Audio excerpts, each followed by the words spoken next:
مكرر للقاء الفريقين معا في بطولة الدوري في آخر مرة موسم 2009-2010 هنا في هذا الملعب، حينما تغلب فريق المصري ب3 أهداف مقابل لا شيء.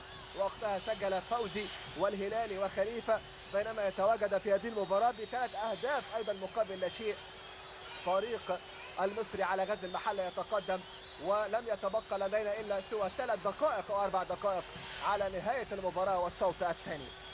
3 أهداف مقابل لا شيء. كرة جميلة وضعت على يسار الحارس في ظل غياب الدفاع لدى فريق غزل المحلة، وفي ظل غياب زعيم الفلاحين، وفي ظل غياب السلوك الحضاري، وفي ظل غياب الامتثال لأخلاق الفرسان هنا من جماهير المحلة.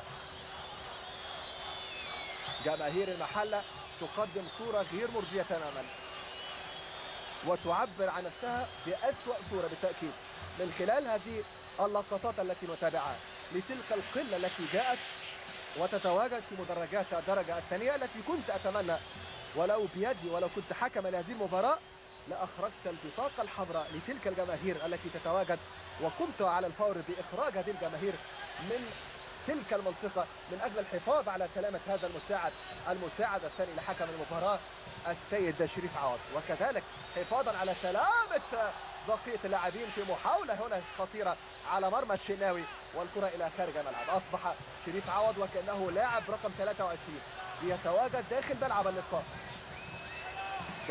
اللقاء، كما نتابع.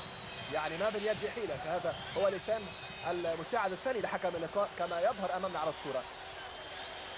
وبالتأكيد ستكون هناك يعني عقوبة صارمة ستوقع على جمهور غزل المحلة وفريق غزل المحلة لما بدر من جمهوره الذي جاء اليوم في ظل هذه الافتتاحية التي كنا ننتظر فيها الشموع والورود والزهور، فإنها شمعة حب كنا نتمنى